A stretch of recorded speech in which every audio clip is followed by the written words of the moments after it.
Welcome back, everybody. Hopefully you have just finished our life skills class, and that is the class where we talk about teaching youth different social skills that will help them be more successful in life. The next thing that we're going to talk about are rationales. And one of the things that makes us unique from other treatment applications or other parenting models is that for us, the youth understanding what we're teaching them and why we're teaching it is really important. It helps them to buy into what we're trying to tell them, and it also gives them, especially in terms of rationales, helps them understand why those things are important.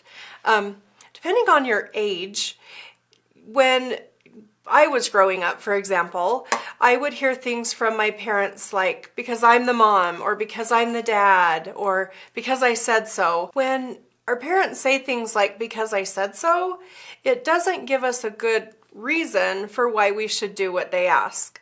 As an example, I can remember my mom telling me to do things like make my bed or clean a bathroom. And I would say, why do I need to do that? And if the answer is because I said so, that does not seem like a really good reason for a young brain. What we try to do with our rationales is really get to the heart of what's going on in a child's mind and in their heart so that we can reach them in a way that's meaningful to them. So as an example, a rationale is a statement that shows the relationship between a behavior and an outcome or a consequence.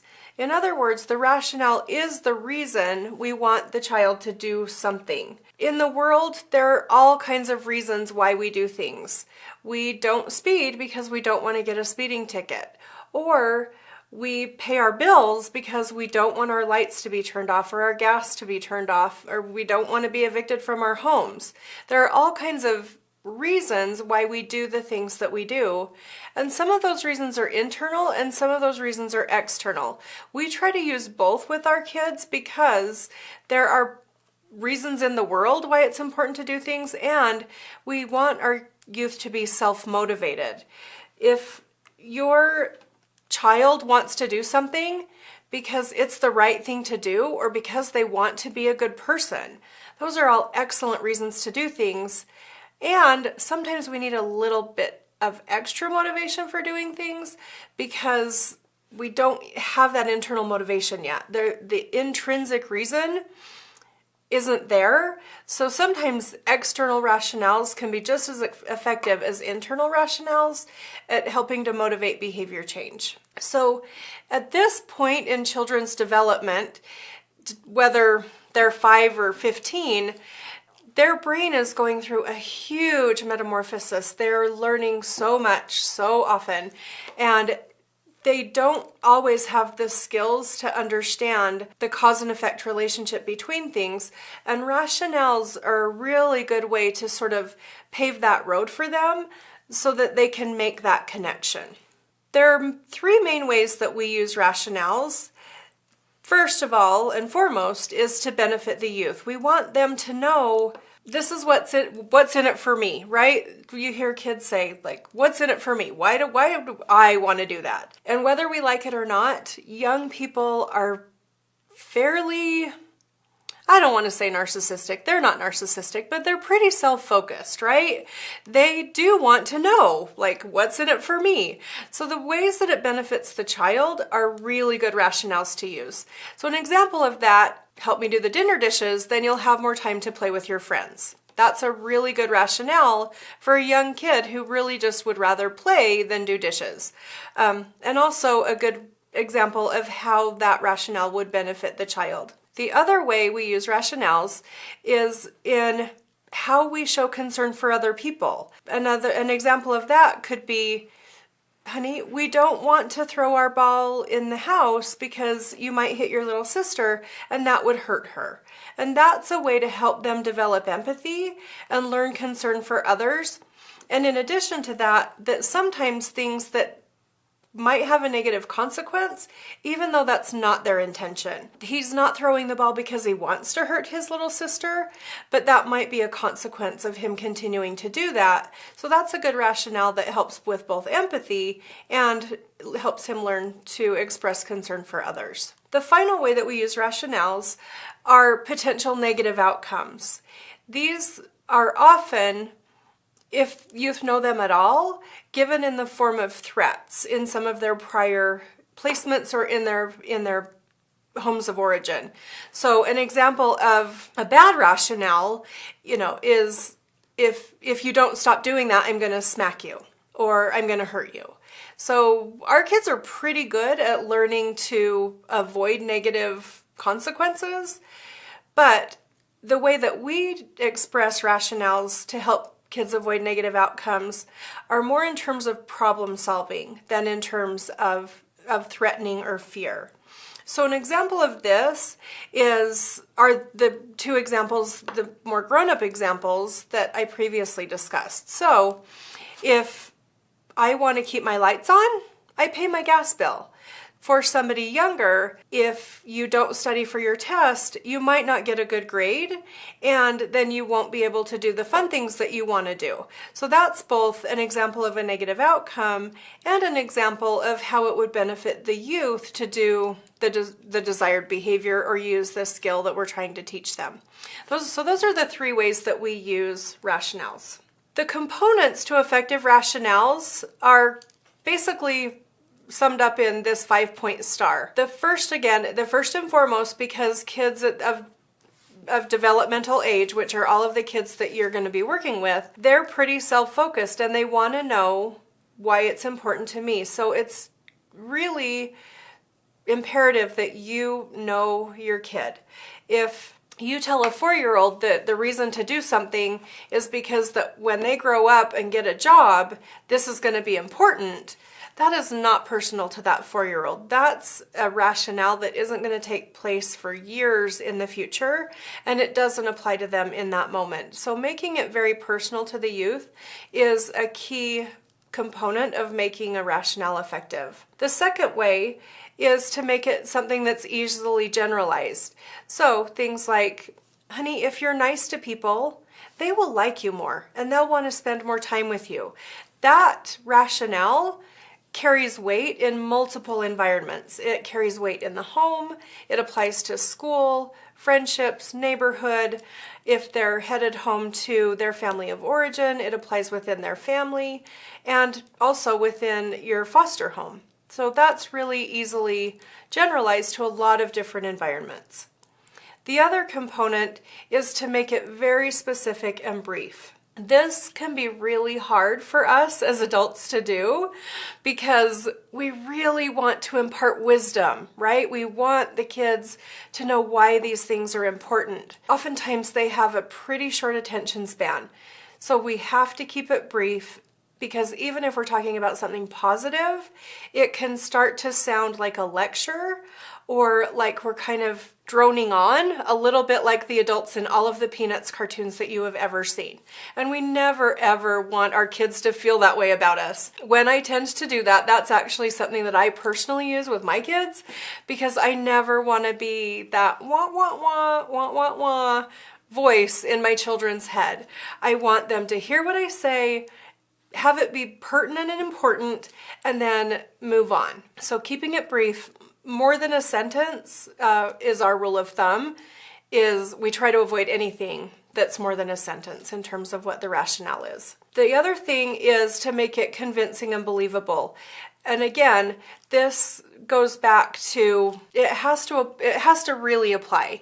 If you tell a youth that the reason to clean out the dishwasher is because then they'll someday be able to like fly a jet plane, that's not very believable, and those two things don't really go together. So it might sound great, but it's not real life and it's not real world. So just making sure that it's convincing and believable. If you say some outlandish thing, it might be funny and humor is great, but it doesn't always apply when you're giving a rationale. And then the final thing is having your rationales be based on natural and logical outcomes. Pretty much all of the example rationales I've given have to do with natural and logical outcomes. The ability to impress a boss, the ability to have a job, the ability to be able to play with friends. Those are all very real world things that will happen as a result of either using or not using the skills that you're teaching.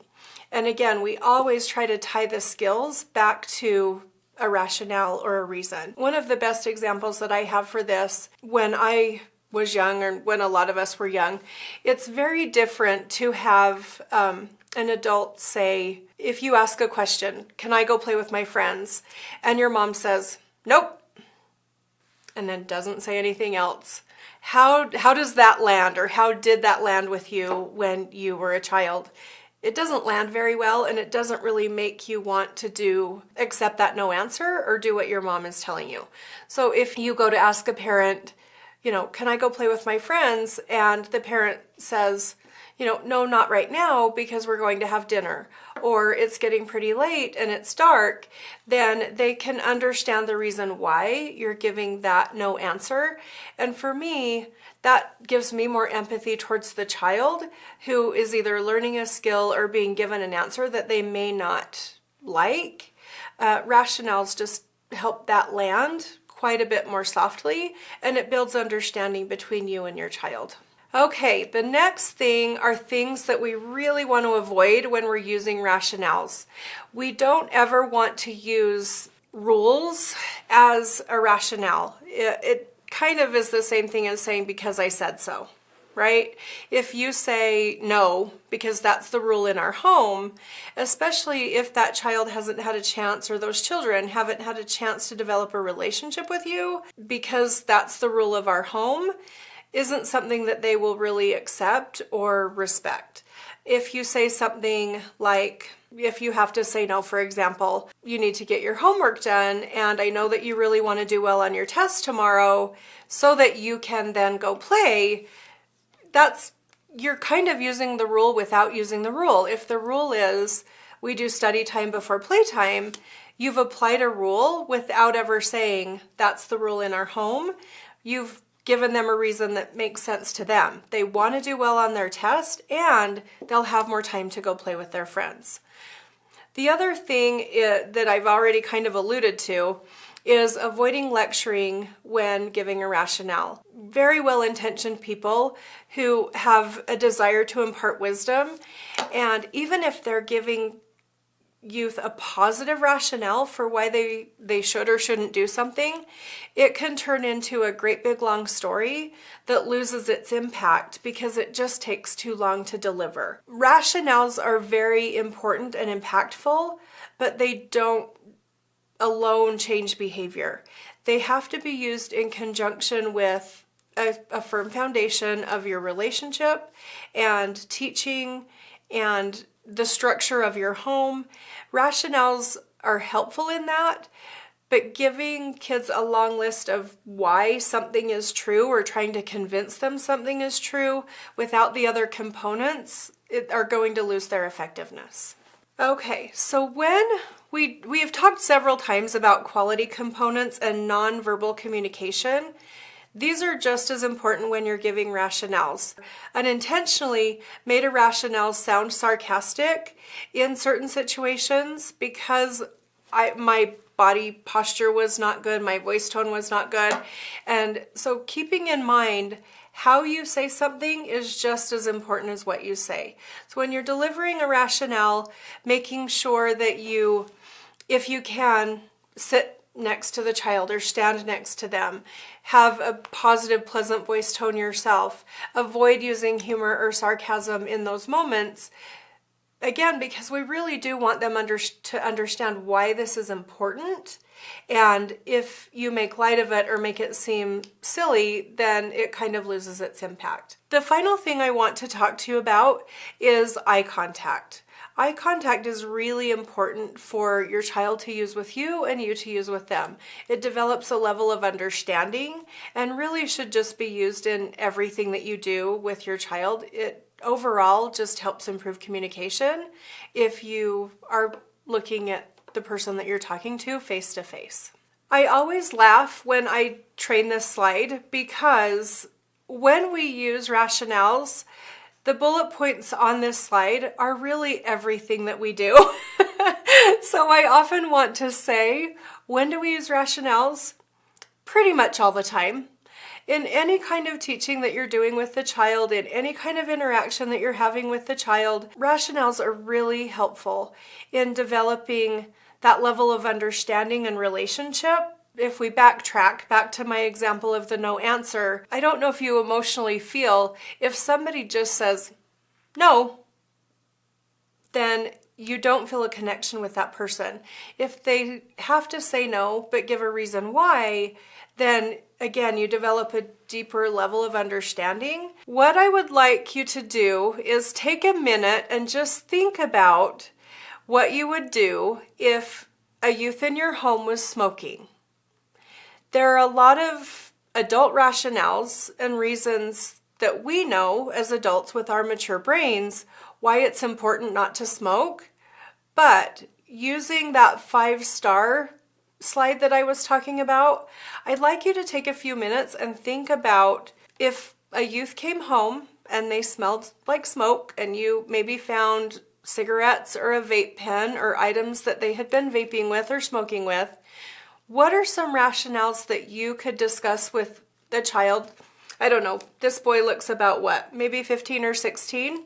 What if this young man lived with you? How would you approach this with him? And what are some rationales that you might give him for why it's important not to smoke? I'd like you to take a few minutes and pause the video and then come back and we'll continue with the training. Thank you for taking a few minutes to do that. Now I'd like to check to see how you did with your rationales.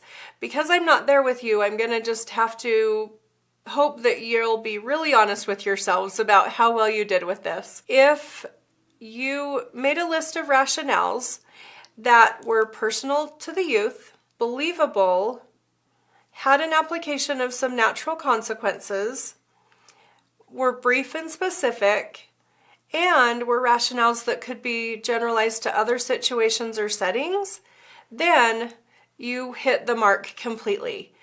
As you evaluate your answers, I'd like you to think about how you could make them even more applicable.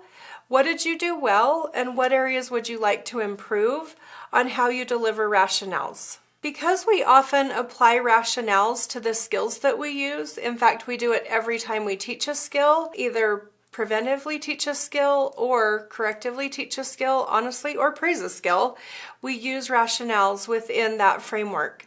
So what I'd like to do now is go through a list of the common skills that we use and some example rationales that you might want to use with the youth in your home. So the first one is following instructions.